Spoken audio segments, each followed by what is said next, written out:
Sir जो मतलब जो एक पॉइंट पे जो प्रेशर कैलकुलेट करने वाला था। प्रेशर नहीं, force. Sorry sir, force. I am sorry. देखो, अपन फिर से थोड़ा सा रिवाइज करते हैं, और आप इतने ज्यादा दिन दिन का गैप नहीं लीजिए, आप सब भूल जाओगे फिर। ठीक है, फिर से पूरा पढ़ना नहीं सर, पड़ेगा। मैं गैप ले नहीं रहा था, क्रिएट हो गया था वो, मतलब हम्म। दिक्कत, थोड़ी दिक्कत हो थोड़ा गया सा था उसके और चक्कर में। थोड़ा, हाँ ठीक है, कोई बात नहीं। बहुत ज्यादा रीशेड्यूलिंग नहीं करिए। और देखिए, जी क्या सर। होता है, अपन अपन को ये पहले तो पता कैसे चला कि चार्ज होता है। तो अपन एक्सपेरिमेंट करते हैं एक। ठीक है, उन्होंने क्या किया, एक ग्लास रॉड लिया। ठीक है, ये आपने टेंथ में भी पढ़ा होगा। एक ग्लास रॉड लिया, उसको क्या किया, रब किया। है ना, उससे क्या होगा इसमें, एक कोई चार्ज होगा। है ना, मैंने बताया था ना आपको, चार्जिंग कैसे होती है, रब होने से। जैसे मैंने सीट वाला एक एग्जांपल दिया था आपको, कि आप चेयर पे जब बैठते हैं तो कभी कभी चट से आवाज आती है। आपने ध्यान दिया है? Hello, hello. Yes sir, yes sir, yes sir. आपकी आवाज नहीं आ रही, देखो आप अनम्यूट रखो अपने आप को। ठीक है, तो आप प्लास्टिक नहीं चेयर सर, में, अनम्यूटेड। ठीक है, आप प्लास्टिक चेयर में जब बैठते हो तो एक, जब उठते हो एकदम से रगड़ जब खाता है, तो एक चार्ज चट, एक ऐसा क्रैकलिंग साउंड आता है, वो चार्ज ट्रांसफर के कारण होता है। ठीक है, तो रबिंग से क्या होता है, चार्ज जनरेट होता है। तो एक अपन ने लिया ग्लास रॉड और एक लिया इबोनाइट रॉड। ठीक है, दो अलग अलग तरह की रॉड ली। जी इन सर। दोनों को अपन ने चार्ज किया। तो इसमें अपन ने एक्सपेरिमेंट में क्या किया, जब ग्लास रॉड को ग्लास रॉड के पास लाया, ऐसे एक, इसको एक धागे पे अटका दिया ऐसे। ठीक है, और फिर इस एक और ग्लास रॉड को लिया, रख के और ऐसे धागे पे अटकाया, तो क्या हुआ, ये दोनों एक दूसरे से ऐसे दूर चले गए। ये बात समझ आई? Hello. Yes sir, yes sir.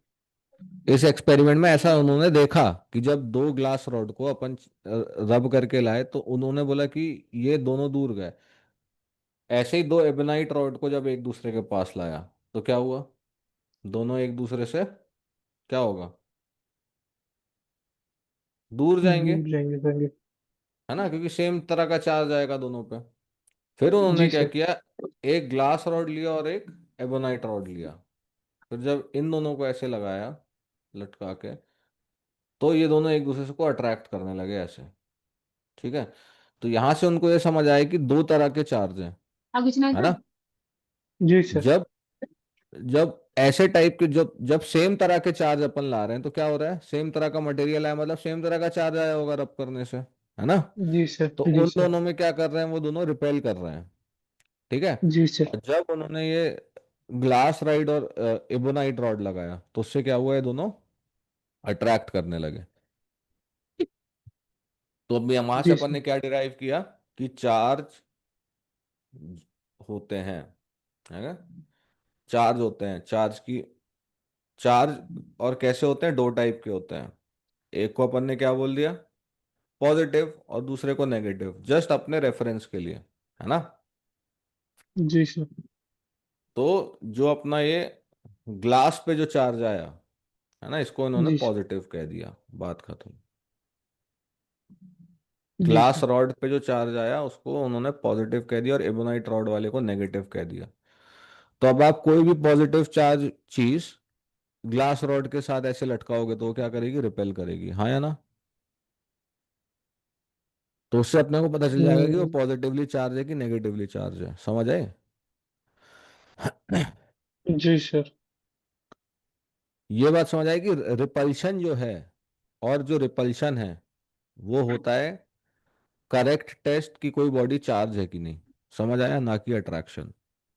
क्योंकि एक पॉजिटिवली चार्ज बॉडी और एक अनचार्ज बॉडी अट्रैक्ट कर लेती है एक दूसरे को, जैसे अपन ने पेपर वाला एग्जांपल देखा। है ना, जी सर। पेपर और स्केल वाला एग्जांपल देखा था, उसमें क्या हुआ था कि एक एक एक अनचार्ज बॉडी चार्ज बॉडी थी। और दूसरी अनचार्ज थी, उसके बावजूद अट्रैक्शन हो गया।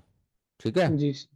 तो अट्रैक्शन कब कब हो सकता है, एक अनचार्ज बॉडी और चार्ज बॉडी के साथ भी हो सकता है। ठीक है, चाहे उसमें कोई जी भी सर। चार्ज आए। तो आपका जो रिपल्शन है वो क्या है? टेस्ट है कि बॉडी चार्ज्ड है कि नहीं, ना कि अट्रैक्शन। ठीक है। जी अगर सर। किसी किसी बॉडी को आप ले गए ग्लास रॉड के पास और इबोनाइट रॉड के पास, दोनों के साथ वो अट्रैक्ट कर रही है, तो क्या आप उसको चार्ज बॉडी कहोगे? नहीं कहोगे। जी सर। किसी ना किसी से तो वो रिपेल करती है अगर चार्ज होती। ये बात समझ आई? जी सर। ठीक है। तो अब ये जो ऐसे रिपेल कर रहे हैं ना, इसका क्या किया, एक आदमी था कूलम, उसने कहा कि इसका अब ये रिपेल कर रहे हैं तो मतलब इनके बीच में फोर्स है। भाई, तुमको अगर मैं अपने हाथ से पकड़ के खींच रहा हूं तो मैं तुम्हें फोर्स लगा रहा हूं ना, तभी तो खींच रहे हो तुम मेरी तरफ, हाँ या ना? अगर ऐसे जी हम सर। दोनों आमने सामने खड़े हैं और मैं जब आपको खींचूंगा तभी तो आप खींचोगे। ऐसे तो खड़े खड़े तो आप नहीं वहां से हिलने वाले जब तक कोई एडिशनल एक्स्ट्रा फोर्स ना लगे, है ना? तो ये जो चेंज हो रही है, ये जो अट्रैक्शन हुआ, इसका मतलब क्या है कि इनमें कोई फोर्स लग रहा होगा। ठीक है। जी और ये सर। फोर्स को बोला गया क्या? एक फील्ड फोर्स है, क्योंकि ये अदृश्य है ना? ये बात समझ आई? जी इस सर। इसलिए अपन इलेक्ट्रिक फील्ड की बात करेंगे आगे जाके, आप किताब में देखोगे। ये इलेक्ट्रिक फील्ड क्यों है? क्योंकि जैसे मेरे को आपको खींचने के लिए मेरे को आपके कांटेक्ट में आना पड़ेगा ना, या आप जैसे चेयर जी पे सर। बैठे हो, चेयर आपको फोर्स लगा रहा है, तो वो आपको दिख रहा है कहाँ लग रहा है? ये अदृश्य फोर्स है, ये दिख नहीं रहा है। तो इसलिए इसको फील्ड के तौर पे देखा जाता है। ठीक है, कि एक चार्ज है तो उसके अराउंड एक फील्ड होगी उसके फोर्स की, वो खींचेगा। ठीक है, जैसे अपन बोलते हैं ना, अर्थ की ग्रेविटेशनल फील्ड है। जी सर। क्या जो अपना मून है वो अर्थ से कनेक्टेड है किसी उससे, पर वो अपने अर्थ के चारों ओर घूम रहा है किसके कारण? अर्थ की ग्रेविटेशनल फील्ड के कारण, है ना? और वैसे ही अपन जो अर्थ है वो एक सन के अराउंड घूम रहे हैं ना, बड़े से सन के अराउंड। वो क्यों घूम पा रहे हैं? क्योंकि ये हमको क्या प्रोवाइड कर रहा है? फोर्स। तभी हम ऐसे एक ऑर्बिट में ऐसे घूम पा रहे हैं इससे दूर दूर। अगर इस ऐसा एक मतलब अगर ये सेंट्रिपिटल फोर्स नहीं होगा तो क्या होगा? अपनी अर्थ इसके तरफ आ जाएगी। समझ आया? अगर ऐसे अर्थ चक्कर नहीं लगाई तो क्या हो गया? वो अनस्टेबल हो जाएगी। ये बात समझ आया? अगर कोई धरती अपनी रोक दे तो अपन क्या होगा? सन के तरफ जाएंगे और जाके इसके यहाँ कहीं जाके पूरी धरती फट जाएगी। समझ आई ये बात? नहीं, नहीं समझ पाया सर, ये वाला क्या देखो, अपनी धरती ऐसे घूम रही है, इसको यहाँ से क्या जी। मिलता है? G m m/r²। किसका ग्रेविटेशनल फोर्स है? ये सन का अर्थ पे। ठीक है। जी सर। तो ये जो फोर्स है ये इसको सेंट्रिपिटल एक्सेलरेशन प्रोवाइड करता है mv²/r। ठीक है। जी सर। अगर ये mv²/r को, जैसे अर्थ की ये जो घूमने की स्पीड है, इसको अगर आप जीरो कर दोगे तो क्या होगा? अर्थ इसके तरफ जाने लगेगी। समझ आए? क्योंकि ये सेंट्रिपिटल फोर्स तो होगा ही नहीं अब। बात समझ आई? ये फोर्स सीधे क्या जी। करेगा? ये सेंट्रिपिटल एक्सेलरेशन की तरह नहीं है, अब ये सीधा इधर अर्थ ऐसे ऐसे जाने लगेगी ठीक है। बात समझ आई? जी सर। जी सर। तो इसी तरह आपने वो केमिस्ट्री में भी पढ़ा होगा ना कि जो प्रोटॉन होता है उसके अलावा चारों तरफ इलेक्ट्रॉन ऐसे घूमता है। ये न्यूक्लियस होता है ना, न्यूक्लियस, जी सर। इसके अराउंड इलेक्ट्रॉन ऐसे घूमता है। तो वो क्यों जी घूमता सर। है? क्योंकि ये इलेक्ट्रॉन जो ये नेगेटिवली चार्ज पार्टिकल है, इसको एक फोर्स ऑफ अट्रैक्शन मिलता है। ये फोर्स ऑफ अट्रैक्शन उसके सेंट्रिपिटल एक्सेलरेशन के कारण बराबर हो जाता है। और ये चार्ज क्या है? एक सर्कुलर मोशन परफॉर्म कर रहा है। ठीक है। तो एक सर्कुलर मोशन में आपने क्या पढ़ा है कि एक सेंट क्या होना चाहिए? सेंट्रिपिटल एक्सेलरेशन होना चाहिए, है ना? क्यों होता है वो? जी सर। क्योंकि वेलोसिटी देखो, आप अगर मान लो ऐसे एक जैसे पत्थर को आप घुमाते हो ना, एक मान लो थ्रेड लो और ऐसे पत्थर को घुमाओ, तो जी आपको सर। जोर लगाना पड़ेगा ना इस पत्थर को घुमाने के लिए, इस तरह। जी सर। तो ये जो टेंशन है इसमें, है ना, ये हर जगह चेंज होती है, पूरे इधर से लेके इधर तक, है ना? और ये टेंशन क्या प्रोवाइड करती है इसको? mv²/r, centripetal acceleration. समझ आई बात? आप उसको यस सर। टाइट पकड़ के ही घुमाते हो ना, वो टाइट क्यों पकड़ना पड़ता है? ऐसे आप हल्के फुल्के में घुमा लोगे? नहीं ना। थोड़ा आपको टाइट करके ही घुमाना पड़ेगा रस्सी, तभी वो पूरा गोल घूमेगा, है ना? जी सर। तो वो जो टाइट हो रही है रस्सी, वो बेसिकली क्या प्रोवाइड कर रही है? सेंट्रिपिटल एक्सेलरेशन उस पत्थर को। समझ आ गई बात? जी सर।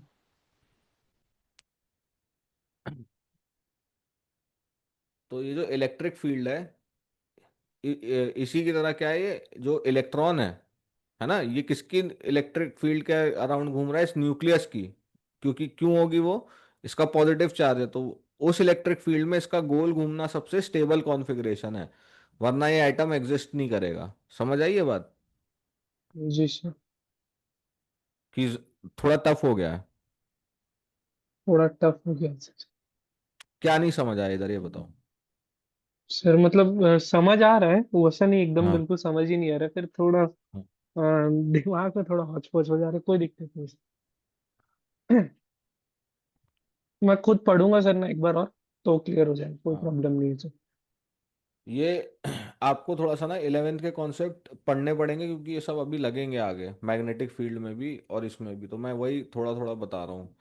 देखो, यस सर। थो, अभी इसमें ना एक्सेलरेशन वगैरह के क्वेश्चन भी होते हैं, तो वो मैं आपको समझा देता हूँ। अगर एक पार्टिकल है, ठीक है, वो ऐसे रखा यस हुआ सर। है, उस पर कौन कौन से फोर्स लगता है? एक ये नॉर्मल रिएक्शन लगता है, ठीक है, क्योंकि वो ग्राउंड के कांटेक्ट में है। ठीक है, अब मैं इस ब्लॉक को हटा दूं, तो इसके इस ब्लॉक को हटा के अपन क्या बनाएंगे? F B D. तो ये क्या है? Normal reaction. और ये क्या है? mg weight. बात समझ आई?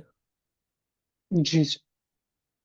ठीक है, तो ये जब अपन ने इस बॉडी को पूरे दुनिया से सेपरेट कर दिया, इसको अपन क्या कहते हैं? Free body diagram. ठीक है। जी सर।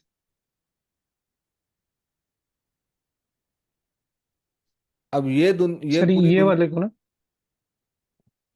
इसको इसको कहते हैं, ये कहलाता है फ्री बॉडी डायग्राम।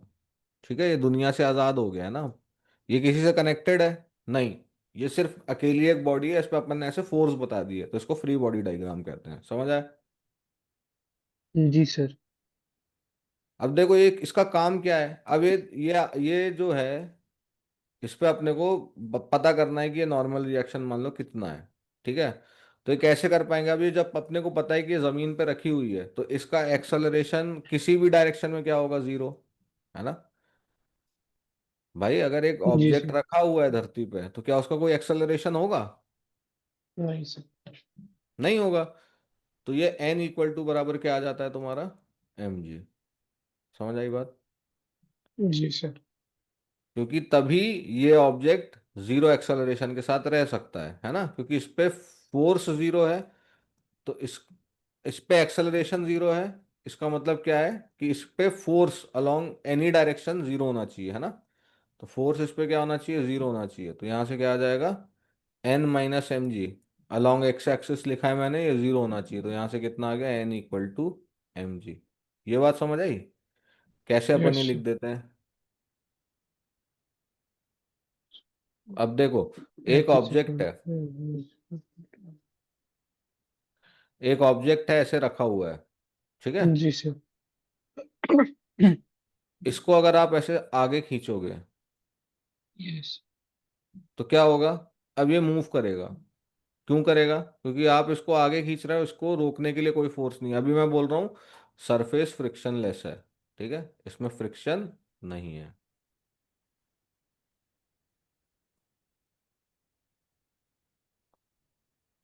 ओके, ये बात समझ आया? ये सरफेस जो है, ये फ्रिक्शनलेस है, इस पे कोई फ्रिक्शन नहीं लग रहा है ना। और आप इस ऑब्जेक्ट को खींच रहे हो एफ के साथ, तो अब इसका मास अगर एम है, तो अपना एक को इसका एक्सेलरेशन बताना है कितना होगा। कैसे करेंगे आप बताइए?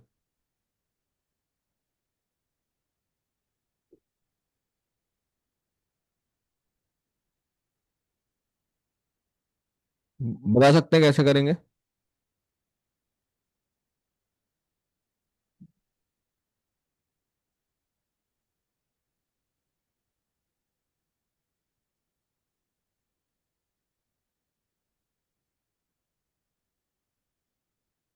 सर आप ही बता दीजिए।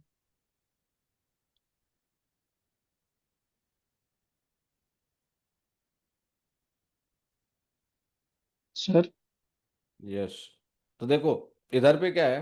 इस ब्लॉक पे लग रहा है एक नॉर्मल रिएक्शन और एक लग रहा है mg, है ना। जी सर। ये इसके x के लॉन्ग y के लॉन्ग लग रहा है, इसका कोई एक्सेलरेशन y के लॉन्ग होगा क्या? नहीं होगा नहीं इसका सर। कोई y के लॉन्ग एक्सेलरेशन, तो यहाँ से क्या आएगा n equal to M G, है ना। अब इसके जी सर। इसके लिए x के एक और इस पे फोर्स लग रहा है, वो किस किस डायरेक्शन में है? x डायरेक्शन में, f, है ना। तो अब ये जो फोर्स लग रहा है F, ये इसको क्या प्रोवाइड करेगी? मास टाइम्स एक्सेलरेशन, और ये एक्सेलरेशन किसके अलॉन्ग होगा? एक्स एक्सिस के अलॉन्ग, है ना। जी सर। तो ये कितना आ तो जाएगा? सर ये जो F, एन एन है वो भी तो हाँ वाई एक्सिस के अलोंग हो रहा है ना? हाँ, ये y एक्सिस के अलॉन्ग है, n equal to M G है, नॉर्मल रिएक्शन जो है ये y के अलॉन्ग ही है। ठीक है, इसको जी j सर। कैप ले, n क्या होगा आपका? टूवर्ड्स पॉजिटिव, j कैप, है ना। और एक्सेलरेशन होगा आपका F over m i cap, इसको वेक्टर फॉर्म में ऐसे लिख देते हैं। समझ आ गया? जी सर। ये एन क्या है? एक वेक्टर क्वांटिटी है। समझ आ गया? अभी मैं ऐसे बता रहा हूँ, इसमें थोड़े से टफ क्वेश्चन भी बनते हैं, ठीक है। इसमें बहुत टफ चीजें भी आती हैं, पर अपन वो सब चीजें सीखेंगे जो आपके पेपर में जिस तरह के क्वेश्चन आ सकते हैं, ठीक है। तो इस पे पहला फंडामेंटल क्या होता है कि एक ये है, अब ये ऑब्जेक्ट रखा हुआ है ऐसे, इस पे एक एंगल पे, अब क्या होगा बताओ। देखो, नॉर्मल रिएक्शन क्या होता है? हमेशा सरफेस के परपेंडिकुलर लगता है, ठीक है। ये जो नॉर्मल रिएक्शन है, ठीक है, जो कांटेक्ट सरफेस है उसके कहाँ लगता है? परपेंडिकुलर। समझ आ गई बात? तो जी कांटेक्ट सर। सरफेस इसमें क्या है, ये बताओ। दोनों ऑब्जेक्ट में कांटेक्ट सरफेस क्या है? ये है ना, यही जी है सर। ना। इधर ही पे जी ऐसे सर। कांटेक्ट कर रहा है, तो नॉर्मल रिएक्शन का डायरेक्शन अब ऐसे है, ठीक है। वेट हमेशा किस एक्सिस के लॉन्ग लगता है? जी वाई सर। के लॉन्ग, यस। है ना। यस और सर। अगर मैं इस पे एक फोर्स लगा दूं F, तो ये नीचे एन आएगा। मतलब सर जो ये क्या बोलते हैं? कांटेक्ट सरफेस इन दोनों के बीच का क्या है बेटा? ये है ना। हाँ। जैसे इन दोनों के बीच का कांटेक्ट सरफेस क्या होता है? ये है, ये है। जी सर। इसके इन दोनों के कांटेक्ट सरफेस से परपेंडिकुलर रखता है। जैसे मान लो एक बॉल और एक ये है दीवार, तो इन दोनों का नॉर्मल जी। रिएक्शन किसके किसके अलॉन्ग लगेगा? एक्स के अलॉन्ग, ऐसे, एन। ठीक है। जी सर। ऐसे गॉट इट। मैंने ऐसे यही रो एरो क्यों बताया, क्योंकि ये जो है ये टेंजेंट है, टेंजेंट के परपेंडिकुलर क्या होता है? नॉर्मल होता है, तो ये इसके सेंटर से जाएगी लाइन, है ना। अगर ये मान लो जी सर। ये ऐसी है और बॉल ऐसे गिर रही है, कैसे? ऐसे, ऐसे यहाँ आके गिरेगी तो कैसे आएगी? ऐसे आएगी। तो अब इस पे जी सर। फोर्स किस डायरेक्शन में लगेगा? अगर इसका सेंटर है इस डायरेक्शन में, समझ आ गई बात? जी सर। ऐसे नहीं लगेगा, भले ऊपर गिर रही है, नॉर्मल रिएक्शन ऐसा नहीं आएगा, बल्कि कैसा आएगा? ऐसा आएगा। बात समझ आ गई मेरी? कैसा नहीं आएगा सर, नहीं समझ पा रहा हूँ। ये आप मान लो गलती से ऐसे लगा दो कि ऐसे ऐसे गिर रही है, और यहां से आपने ऐसे ऊपर ही लगा दिया, तो ये गलत है ना। ऐसे नहीं लगेगा, डायरेक्शन ऐसा सेंटर के अलोंग होगा। समझ आ जी गई? सर। जी सर।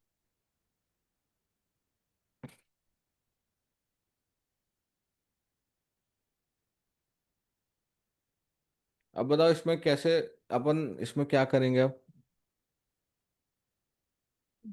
सर एक्सेलरेशन कैसे निकालेंगे? एक्सेलरेशन कैसे निकालेंगे, तो क्या करेंगे? अगेन, इस एक्सिस के अलोंग कोई एक्सेलरेशन नहीं होगा, है ना। जो भी एक्सेलरेशन जी होगा सर। किसके अलोंग होगा? इसके इस डायरेक्शन में होगा। तो ये mg के अपन दो कंपोनेंट निकाल लेते हैं, है ना। एक mg का ये हम्म। कंपोनेंट इस एक्सिस के अलोंग होगा, और एक इस एक्सिस के अलोंग होगा, है ना, इस एक्सिस के अलोंग। अगर ये हम्म। आप इस ब्लॉक को का फ्री बॉडी डायग्राम बनाओ, है ना, तो एक ये mg लग रहा है, एक ये एफ लग रहा है ना। इन दोनों के बीच में एंगल कितना है? 90। ये थीटा है तो ये एंगल कितना होगा एफ और एम ठीक जी है। के बीच का? 90 माइनस थीटा होगा ना। एफ भी तो इसी के लॉन्ग लग रहा है। अच्छा अच्छा, हाँ 90 - थीटा। ये एंगल कितना होगा? ये थीटा है, ये 90 डिग्री है, तो ये एंगल होगा 90 माइनस थीटा। तो ये है 90 माइनस थीटा। तो इसका कंपोनेंट क्या हो जाएगा? इसके अलोंग कंपोनेंट क्या होगा? M G cos of 90 minus theta, है ना। और ये कंपोनेंट क्या होगा? M G sine of 90 minus theta. बात समझ आया? यस। है ना। जो इस एंगल पे ही लाई करता है वो उसका कॉस कंपोनेंट हो जाता है, जो इससे परपेंडिकुलर होता है उसका साइन कंपोनेंट हो जाता है, हाँ या ना। तो ये आपका क्या हो जाएगा? M G sine theta. और ये आपका क्या हो जाएगा? M G cos theta. समझ आ गई बात? जी सर। ये फोर्स आपका एम जी साइन थीटा हो गया, और ये फोर्स आपका एम जी कॉस थीटा हो गया, है ना। ये वाला इसके अलोंग ये एम जी कॉस थीटा हो जाएगा। और ये वाला फोर्स क्या हो जाएगा जो ग्रेविटी का इसके अलोंग लग रहा है? M G sine theta. समझ आ गई बात? अब इस एक्सिस के अलोंग कोई एक्सेलरेशन नहीं होगा तो क्या लिख दोगे? N equal to M G cos theta, है ना। एक्सेलरेशन जी अब सर। किसके अलोंग होगा? इसके अलोंग होगा। तो क्या होगा वो? F plus M G sine theta equal to M A. इसका एक्सेलरेशन क्या आ जाएगा? G sine theta plus F divide by M. Acceleration इतना आ जाएगा। समझ आ गया? Along the plane. जी सर। तो ये अभी मैंने आपको ये क्यों बताया? क्योंकि मैं हम्म, एक इसमें इसमें एक अगर चार्ज रख दूं, अभी थोड़े बाद में देखेंगे वो, ठीक है। इस ये क्वेश्चन आपको 12th में भी पूछा जा सकता है, ठीक है। जी सर। इस तरह का क्वेश्चन।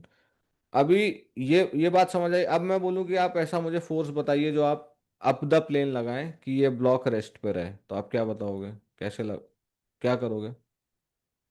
अभी तो आपने डाउन द प्लेन लगाया तो ये एक्सेलरेट कर रहा है। अब मुझे कितना फोर्स लगाना पड़ेगा कि ये ब्लॉक नीचे ना आए? सेम बताइए कैसे फोर्स सर। करो? कितना सेम फोर्स? मतलब जो G sin θ प्लस FM जो है वही सेम मैं टू सेम। ये मैं बोल रहा हूँ कि अब मैंने ये फोर्स हटा दिया है एफ, ठीक है। अच्छा ये सर, अच्छा सर। ब्लॉक ऐसा रखा हुआ है ना। हाँ। ये हाँ। ब्लॉक ऐसा रखा हुआ है। अब मैं इस पे दिस। कितना फोर्स ऐसे लगाऊं ऊपर की तरफ कि ये ब्लॉक नीचे ना आए? बात अच्छा, समझ आई? मतलब सर आप मेरे को बोल रहे कि मेरे ब्लॉक को वो स्लाइडिंग में है तो वो तो नीचे जाएगा ही, फिर मैं कितना फोर्स लगाऊं कि वो उस जगह से ना वही हिले करके। वो, हाँ, वो हिले ना वहां से। समझ आ गया आप? समझ गए sir.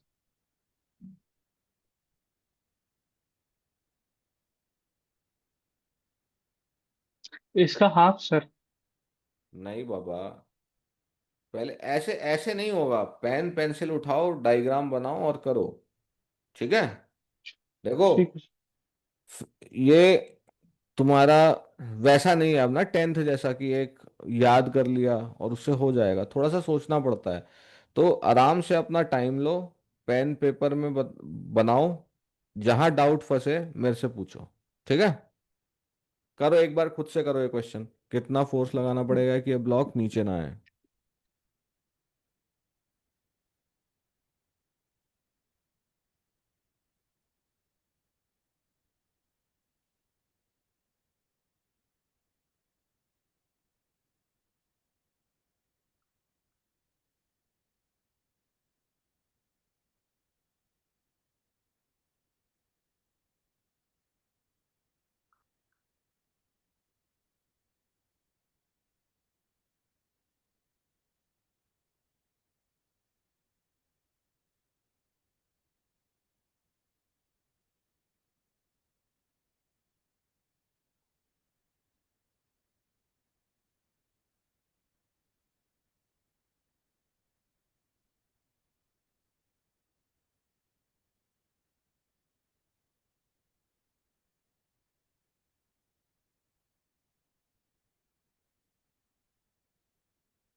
Neil joined room number 1. Done बेटा। नहीं सर, नहीं बन रहा। देख कुछ नहीं करने का अभी, ऐसे रखा हुआ है। क्या सवाल है? आप मेरे को बताना जो मैं आपसे, आप मुझे बताओगे अब सब, ठीक है? क्या करना है? हम्म, ये ऐसे अपने को ब्लॉक को हटा देना है सबसे पहले तो, धरती से। तो जब अपन हटा देंगे, ऐसे ब्लॉक को हटाया, तो वो एंगल थीटा है। ये एंगल थीटा था, सॉरी। ठीक है। तो ये कैसे निकालोगे फोर्स? ये आप एफ ऐसे लगा रहे हो ऊपर की तरफ, है ना? लगा रहे हो ना? जी सर। फिर हम्म, वही सर, साइन 90 - थीटा वाला, वही वाला बात होगा यहाँ पर। नहीं नहीं नहीं, या, वैसे नहीं होगा। हाँ बताओ बताओ ना, सही बोल रहे हो, क्या बोल रहे हो अब बताओ। ये ब्लॉक को अपन ने इधर से अलग कर दिया, तो जी एक सर। फोर्स क्या लगेगा? सबसे पहले ऐसे बना लो ना, एम जी लगेगा एक तो, और ये नॉर्मल रिएक्शन हम्म, ऐसे लगेगा, है ना? और आप जी। एफ ऐसे लगा रहे हो। यही तीन फोर्स है ना, जी। और कुछ है क्या? जी सर। नहीं सर। अब आगे बताओ क्या करेंगे। हम्म, सर वो जो थीटा एंगल वाला, जो साइन 90 - थीटा करके। ये एंगल है 90 - थीटा। अब क्या हुआ फिर?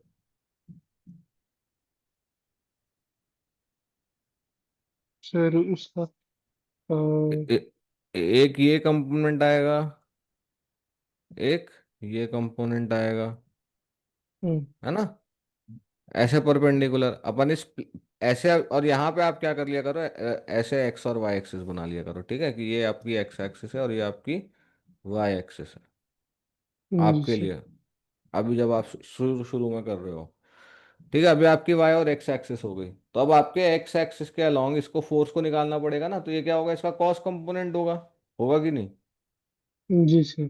तो एम जी कॉस 90 - थीटा क्या होता है? M G sine theta. और ये क्या आ जाएगा? M G cos theta. जी ठीक सर, है। ये एम जी कॉस थीटा क्या हुआ, मैं समझ नहीं पाया। ये ये होगा M G cos of 90 - theta, हाँ। है ना? और ये होगा एम जी साइन 90 - थीटा।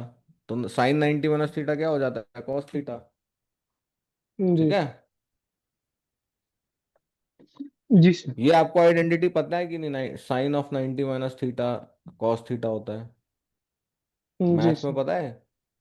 जी सर। तो बस वही लगाया है।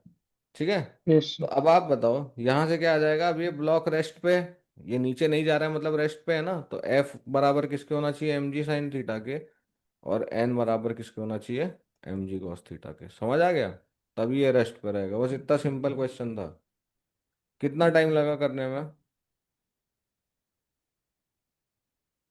समझ आ गया कैसे करना है, अप्रोच कैसे करना है इस तरह के क्वेश्चनों को? जी सर। कि डर गए हो? सर। हेलो। जी डर सर। डर रहे हो क्या? हाँ सर। कोई बात नहीं। आप अब ये खुद करके बताओ, ठीक है? ये सब आप छोड़ो, अभी अपन चलते हैं फिर इलेक्ट्रिक फील्ड पे। ठीक है। जी सर। इलेक्ट्रिक फील्ड, तो अपन ने पहले क्या देखा था? फोर्स। फोर्स क्या था बताइए जल्दी से, ये तो याद होगा। जी सर। जी। यही होता था। और डायरेक्शन क्या था? टूवर्ड्स द चार्ज, है ना? Towards the both charges, line joining the charges, यही था। Yes sir. इसका मतलब क्या है? कि अगर मैं, एक ये चार्ज ऐसे रखा हुआ है, ओके, इसका चार्ज क्यू है, मान लो, इसके कारण है कि यहाँ पे अगर Q1 चार्ज का चार्ज रखा है तो फोर्स क्या होगा, क्या होगा, के Q1 Q2, और मेरे को Q1 डिस्टेंस बताना पड़ेगा, मैंने बोला ये आर डिस्टेंस है, R²। Yes Q1, not Q1 मान लो, है ना, यस क्यू Q1 R², और इसका डायरेक्शन क्या होगा, इससे दूर जा रहा होगा ऐसे, है ना, ये सर बात समझ के आए। Q1 सर क्या है Q1 R² मतलब के ये नहीं क्यू लिया। है ना, के है ना, के, ये के होगा ना, K πε0 वाला के, होगा कि नहीं, होगा ना। तो ये फोर्स लग रहा यस होगा इस Q2 चार्ज पे, फोर्स ऑन चार्ज Q1। अब मैं बोलूँगा Q1 चार्ज 1 कूलम का है, तो उस पर फोर्स कितना यस लगेगा, K Q/R²। और यही क्या होती है एक चार्ज की इलेक्ट्रिक फील्ड। इसका डायरेक्शन क्या होता है, अवे फ्रॉम द चार्ज। अगर ये पॉजिटिव चार्ज है, अगर ये चार्ज पॉजिटिव है तो अवे है, और अगर ये चार्ज नेगेटिव है तो इसकी तरफ है। समझ आ गया, एक चार्ज है, नहीं सर नहीं जी सर। एक चार्ज हाँ है, सर बोलिए ना जी सर। वो ये इस Q1 चार्ज को कितने चार्ज से रिपेल कर रहा है, के Q×Q1/R²। ये समझ आया। जी अब इलेक्ट्रिक फील्ड क्या होता है, basically the force by charge at a distance R, ठीक है, at a distance R on A point charge, on A 1 coulomb charge. Okay, तो ये जो Q1 है ये कितना है, 1 कूलम है, ये बात समझ आया। ये इलेक्ट्रिक फील्ड की यस डेफिनेशन है। तो इसलिए इसका क्या हो जाता है, इलेक्ट्रिक फील्ड का फॉर्मूला E क्या होता है, के Q1/R²। समझ आ गई बात। जी अब इसका फायदा क्या है, अब जैसे मान लो 3 4 चार्ज है, ठीक है, ये सर एक, एक मिनट बैक कीजिएगा। Q1 नहीं, ये के Q/R², ठीक है, ये Q1 नहीं है, Q है, ठीक है।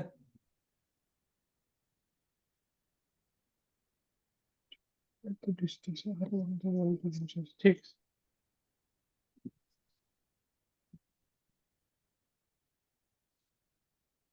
ठीक है sir. Force experienced by a 1 coulomb charge particle at a distance, at a given distance is called electric field, ये डेफिनेशन है।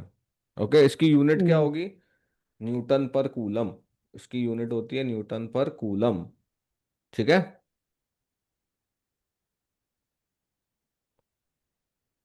इसकी यूनिट न्यूटन पर कूलम क्यों होती है, क्योंकि अपन ने फोर्स को किससे डिवाइड किया है, चार्ज से, है ना, Q1 के चार्ज से डिवाइड किया है।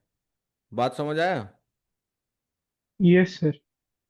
तो इसकी यूनिट क्या हो गई, फोर्स की यूनिट डिवाइड डिवाइड क्यू की यूनिट। इसको, ये बॉक्स को अपन यूनिट ऑफ फोर्स और यूनिट ऑफ क्यू बोलते हैं, ठीक है। तो यूनिट ऑफ फोर्स क्या होती है, न्यूटन। इसकी यूनिट क्या होती है, कूलम। सो न्यूटन पर कूलम। समझ आ गया, यस सर। कोई डाउट। नहीं सर। तो अगर मान लो ऐसे 3 4 5 चार्जेस हो, है ना, Q1 Q2 Q3 Q4, है ना, इन तीनों के कारण एक Q5 पे फोर्स निकालना है, तो अपन ने उस दिन फोर्स वाला तरीका देखा था। उसकी जगह आप क्या कर लो, हर किसी की क्या निकाल लो, इलेक्ट्रिक फील्ड निकाल लो यहाँ पे, वेक्टर, ठीक है, और उसमें ये Q5 मल्टीप्लाई कर दो। समझ आ गया, तो आपको फोर्स आ यस सर। जाएगा। तो इसकी ये लिख लो, electric field at a point, electric field at a point is sum of electric field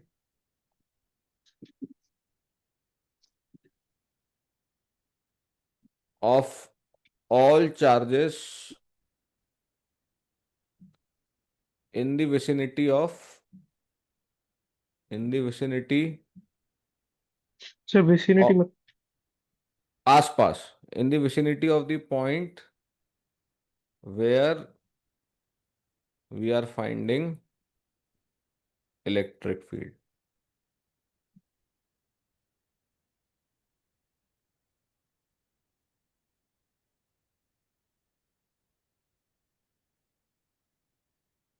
yes, तो क्या होता है, ई एट अ पॉइंट क्या हो जाएगा, ई नेट क्या हो जाता है, vector E net, E1 plus E2 plus E3 plus E4 EN। ठीक है, अगर n पार्टिकल्स हैं तो, समझ आ गए, n चार्जेस हैं तो, ये बात समझ आया ऊपर की लाइन, इसका ये मैथमेटिकल वो है। ठीक है, n मतलब कितने भी चार्ज पार्टिकल हो उनकी ऐसे इलेक्ट्रिक फील्ड निकाल के सम कर लो तो एक पॉइंट पे इलेक्ट्रिक फील्ड नेट निकल आएगी। समझ आ गया? yes, आपकी आवाज कट रही है।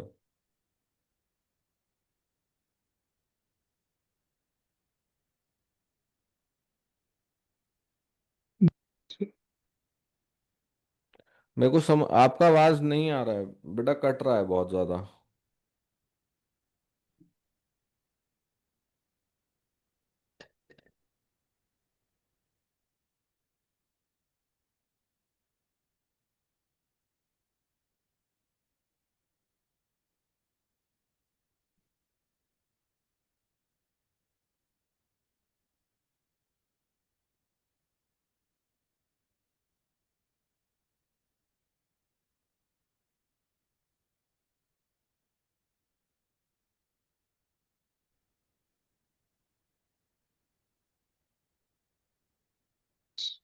सर अब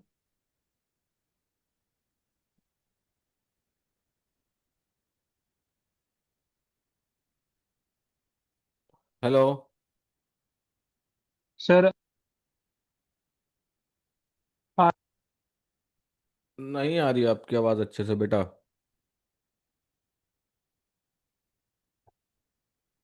बहुत ज्यादा कट रही है। आप नेटवर्क।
हेलो।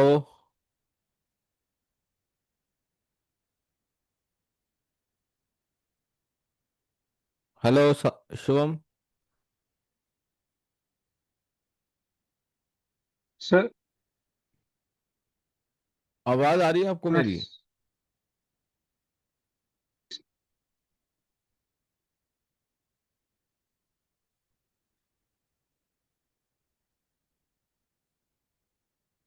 मैं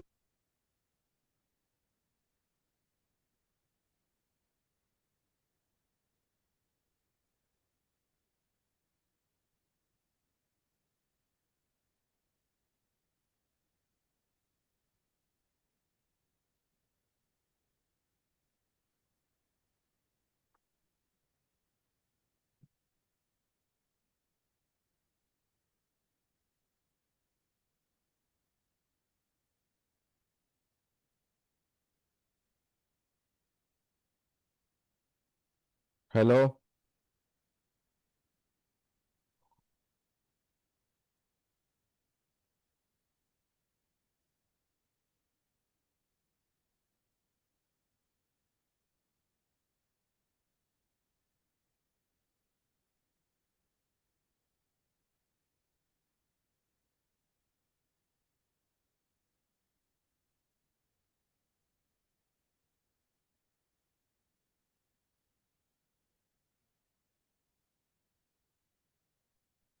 सर अब आई?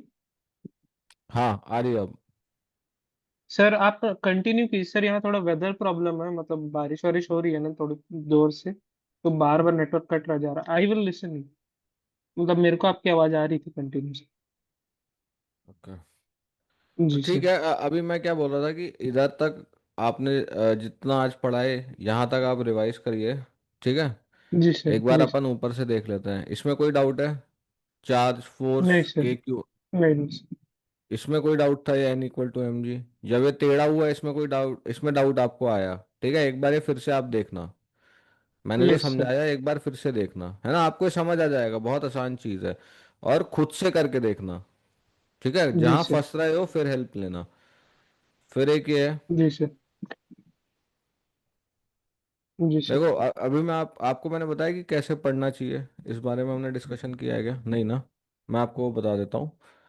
मैम अ, मैं वो सर को आवाज नहीं जा रहा था ना, इसीलिए फोन किया था कि मतलब मेरे को सुनाई दे रहा है करके। नहीं मैम, मैं नेटवर्क शिफ्ट किया हूँ तो अभी थोड़ा आ रहा है, मैं देखता हूँ। जी मैम। जी सर। देखो, तो जैसे आप कभी भी कोई रिवीजन करते हो तो रिवीजन करने का तरीका नोट्स को पढ़ना नहीं होता है, बल्कि रिकॉल करना यस होता सर। है। ठीक है, पहली चीज तो ये है यस। ना। अब आप कोई एक बुक पढ़ रहे हो, अगर उसमें कितने वर्ड्स हैं, लेट्स सपोज अगर एक बुक में 3,000 वर्ड है, ठीक है, तो उसके नोट्स सिर्फ कितने पन्ने के होने, कितने वर्ड के होने चाहिए? उसके 20% वर्ड में सब हो जाना चाहिए। और मैथ में ये 10 से 15% होता है, और फिजिक्स में। ठीक है, आपके नोट्स बहुत छोटे होने चाहिए, short, concise, with mind maps and diagrams, है ना। जितना ज़्यादा आप माइंड मैप्स, डायग्राम रख, जैसे आपने बना लिया कि ये दो चार्ज है, चार्ज Q1, ये Q2, है ना, इनमें फोर्स क्या है, K Q1 Q2 R²। ठीक है, यस और सर। कूलम लॉ क्या कहता है डायरेक्टली? ऐसे लिख लो, CL मतलब कूलम्स लॉ। कूलम्स लॉ क्या कहता है कि force is directly proportional to Q1 Q2, और force inversely proportional to 1/R²। बस ये आपको इंग्लिश में बोलना आना चाहिए, है ना। बट यस अब सर। आपको सिर्फ इतना अगर याद है तो आपका खत्म है ना, पूरा आपको रटने की जरूरत नहीं। तो आप इतने में आपका देखिए NCERT के 4 पन्ने रिवाइज हो गए। ठीक है, फिर प्लस प्लस रिपेल ऐसे बना लिया, है ना, minus minus attract, yes. Minus minus also repel, और प्लस माइनस ऐसे दूर बना के अट्रैक्ट, है ना। यस। ऐसा कर दिया, लाइक, रिपेल, अनलाइक, ऐसे आप मतलब कितना भी छोटा हो सकता है बना सकते हो, अट्रैक्ट, है ना। जी सर। तो ऐसे करके आप एक NCERT के 4 पन्ने के नोट्स सिर्फ ऐसे आप एक पन्ने में ला सकते हो, 4 से 5 पन्ने के नोट्स, है ना। 4 to 5 pages notes should be equal to only 1 page. ठीक है, इससे सर। इससे ज्यादा नोट्स में आपकी चीजें नहीं होनी चाहिए। दूसरी चीज कि कब, अब ये रिवीजन कब कब करना है, तो जैसे आज जो आप पढ़ते हो, पहला रिवीजन कब करोगे? आज, पहला, टुडे। उसके बाद कब करोगे? इससे जो आज ही पढ़ा है उसका रिवीजन आपको 6 बार करना है टोटल। ठीक है, अगर आप एक साल का एग्जाम दे रहे हो। ठीक है, जितना ज्यादा जी ये सर। करोगे उतना ज्यादा आपका रिटेंशन बढ़ेगा। तो आज जी सर। आपने पढ़ा, 2 दिन बाद फिर से पढ़ो। ठीक है, 2 days। जी सर। फिर इसके 5 दिन बाद। ठीक है। ठीक है, यस। फिर इसके 10 दिन बाद। ठीक है, फिर इसके 20 दिन बाद। और आखिरी बार आप कब पढ़ोगे? इसके 30 दिन बाद।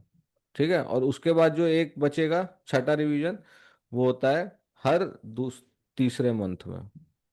ओके, जब तक आपका एग्जाम ना हो जाए, हर थर्ड मंथ में एक बार रिवीजन करना होता है। ठीक है, जब तक आप ये प्रैक्टिस करोगे, आप मेरी बात मानिए, अगर आप ये रिवीजन सही में रिकॉल करके करते हो, रिकॉल का मतलब क्या होता है? क्वेश्चंस पूछना अपने आप से। जी सर। ठीक है, जी सर। क्वेश्चन पूछना और खुद उसको आंसर करने की प्रैक्टिस करना। जी बुक सर। नहीं खोलनी है। फिर जहां पे फंस जाओ, जो बुक में छूट गया, उसको नोट डाउन कर लो एक जगह पे कि आज के रिवीजन में मैं ये चीजें भूल गया था, इनको मुझे याद यस। रखना है। फिर अगले में आप देखोगे कि इनमें से आप दो तीन चीजें और याद कर लोगे, तो धीरे धीरे आपके आखिरी रिवीजन पता है क्या होगा कि आपका इस ये जो बकेट लिस्ट है ये खाली हो जाएगी। आप सही जा रहे हो, उसका सही तरीका आपको कैसे पता चलेगा कि आप सही से कर रहे हो? आपकी ये जो लिस्ट है हर चैप्टर की, वो छोटी होते जाएगी। मान लो आप यहाँ पे आज 4 पॉइंट भूले, है ना? कल आपको अगली बार जब आप रिवीजन करोगे, आपका एम होगा कि 4 से कम भूलो, 3 भूलो। समझ आ गया? तो ऐसे जब आप नोट्स बनाते हो ना, तो उसमें बनाओ A4 पेजेस या खुले पेजेस में, ठीक है? इकट्ठा करके मत बनाओ। कॉपी में बनाओगे तो आप ऐसे रिवीजन नहीं कर पाओगे। अगर आपको ऐसे जी सर। पेज मिले, उसमें आप डेट लिख लो कि इस दिन रिवाइज करना है, और उस दिन करो, आप देखना आपको बहुत हेल्प मिलेगा। यस। ठीक है, चलिए, नेक्स्ट क्लास में मिलेंगे फिर। Yes sir, thank you sir, good night sir. Good night.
Hi.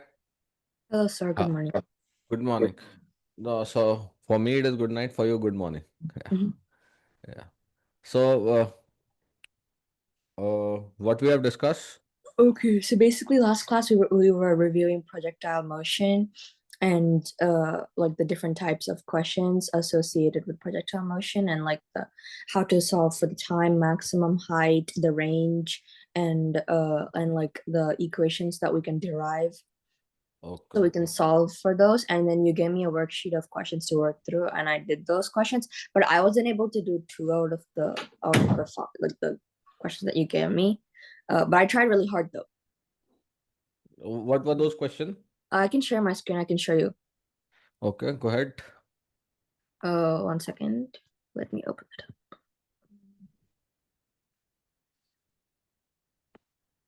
Okay.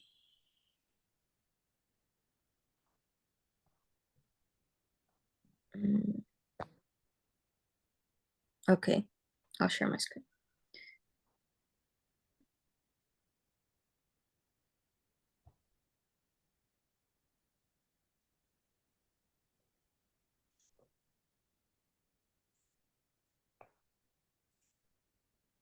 Okay, can you see the first question?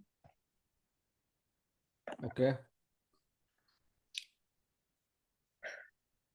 So a car starts from rest at position X and travels along a straight horizontal You line. weren't able to do this? No, I was able to do this. Okay, then You have to take the answers, right?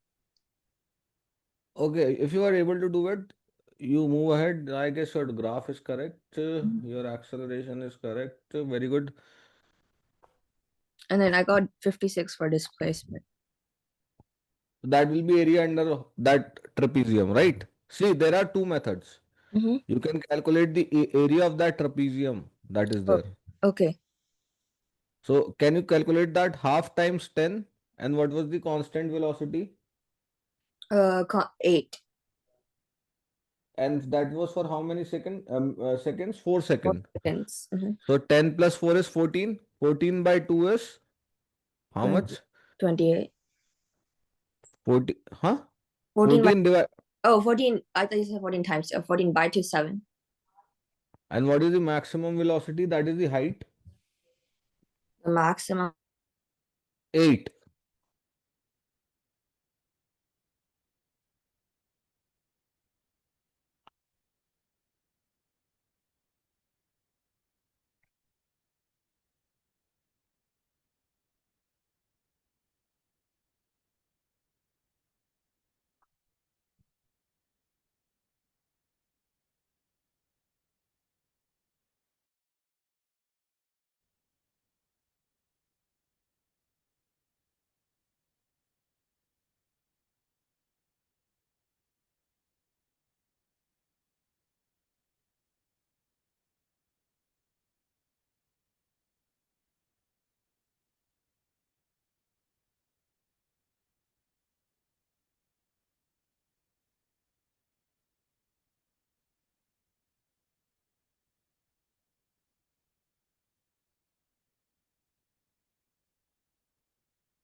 Hello, I'm back. I don't know why I got disconnected.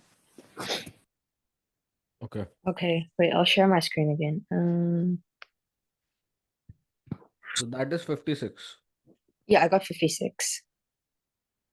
So that is one another method. Okay. We discussed this, right? The area under Yes, area under the velocity time curve is what? the displacement Very good. with this area. Yeah. Yeah. Okay, and then it says that the average velocity. I said it was 5.6 because isn't average velocity like displacement over time? So 56 over the entire time, which was 10 seconds. So it's Very 5. good.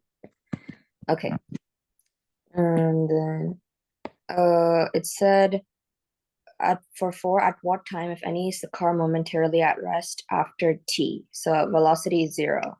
So velocity was 0 over here again. Where? Yeah. Yeah, when साफ. it comes back, so I said at time 10, at t equals 10 because it linearly decreases from 8 to 0 after stopping and reaching final destination. Okay. And then for E, I said if the car maintained the acceleration it had if the car maintained acceleration at 2 seconds for an additional 5 seconds, what would its velocity be at the end of the 5-second period?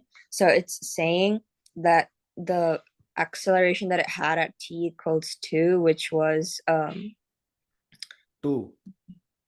it wasn't 2. Oh yeah, You only. it was 2. Sorry, I'm talking about accelerator. Yeah, it's 2. It's 2.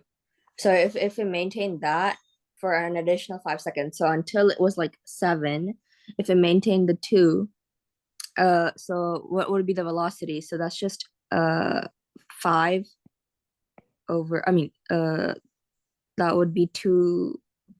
No, wait, what would its velocity be?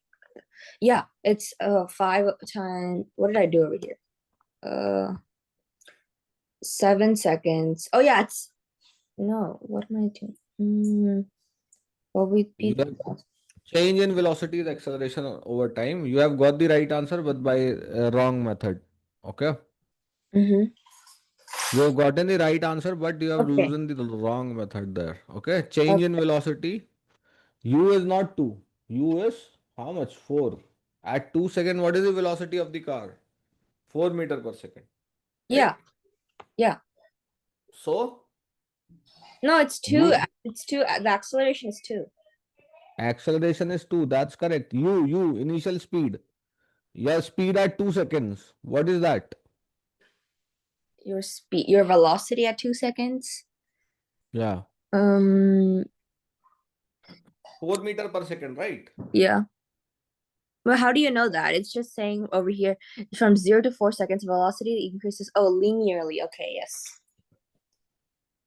Yeah. So 2, 4, V equal to U plus 80. So 4 plus 5 times A. Okay. Or Oh, so the V, okay, yeah, V equals U plus AT. So U initial speed is 4 plus 2 times the time, right? Which yeah, is 5. 5 second. Yeah, equals V. Okay, that's 14. Yeah, I don't know how I got this one. What did I do? Oh, I put 2 and I put 7 seconds. Okay, that's incorrect because it's asking me the Now that is also correct, but you should have written change in velocity. Initial velocity was 0. Yes? Okay, yeah, yeah, Question 2. yeah. Question 2 was projectile motion on a cliff. Yeah, I tried doing that, but I think I got some terms wrong. A cannon, I drew the picture. So a cannon is located at the edge of the cliff of the height h above the horizontal plane. Yeah. So this is the horizontal plane, and then the cannon fires. No, Is it not? no. See, angle theta above the horizontal. How they are firing? You have made the wrong diagram. Oh, really? Yeah. You have. That's totally incorrect. I'll explain you now. Okay, then what about C? Like I was about to write that too, like over here, you know? But then the question C, look at question C. It says derive an expression for the horizontal distance. That will also be incorrect with that diagram. See, Oh. when you are firing a ball from here, cannon, okay, at an angle theta from the horizontal. Now this is at height h. Yes. So if I am saying this is 0 comma 0, this is the place where it will fall, right? Somewhere. So its y coordinate will be now not 0 but minus h. Got it? First thing. How long it will fly? It will be like this. Okay. Okay. So always when you draw a diagram, what you need to do? You need to draw this diagram very properly. Accurately. Yeah. So this is your height h. Okay. Now, when you have thrown this ball, this velocity is u cos theta times I cap, and this is Yes. U sine theta I. Mhm. J. G is J, and this is G times minus, right? Mm-hmm. Now what they're saying is, what is the first part? The first question was to derive Maximum height. derive an expression. Yeah, it's for maximum height in terms of yeah. So I got U sine theta over A. I mean over G. See, for this projectile maximum height, till this point, it is same as you have thrown it from the ground. Yes or no? Mm-hmm. So this is your maximum height. There is formula for this, that is u square sine square theta over 2g. Yes. This height is what? You know that, na? And you have to add this height. So this is the maximum height. Got it? Okay, yeah. Now next question is what? Tell me. Read it. Derive an expression. No, oh, it's for the time. It's not asking for the maximum height. Sorry. The first one, Max the time that it takes to reach the maximum height.